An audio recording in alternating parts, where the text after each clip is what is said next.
آپ صلی اللہ علیہ وسلم کو اللہ بہت چاہتا ہے، بہت چاہتا ہے، یہاں تک اللہ تعالیٰ نے قرآن کریم میں فرما دیا قُلْ إِن كُنتُمْ تُحِبُّونَ اللَّهَ فَاتَّبِعُونِي يُحْبِبْكُمُ اللَّهُ، نبی کہہ دو کہ اگر تم اللہ سے محبت کا دم بھرتے ہو پس تم میری اتباع کرو، یحببکم اللہ، وہ اللہ تم سے محبت کر لے گا، وَيَغْفِرْ لَكُمْ ذُنُوبَكُمْ، وہ اللہ تمہارے گناہوں کو معاف کر دے گا۔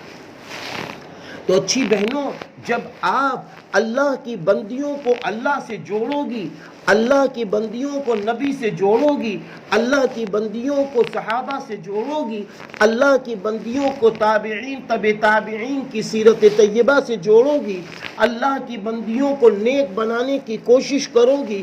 اللہ کی بندیوں کو اہل علم بنانے کی کوشش کرو گی، تو اللہ آپ کی محنت کو ضائع نہیں کرے گا انشاءاللہ۔ ایسا نہیں ہے کہ آپ ضائع ہو جائیں گی، ایسا نہیں ہے کہ آپ کے علم کو پہچانا نہیں جائے گا،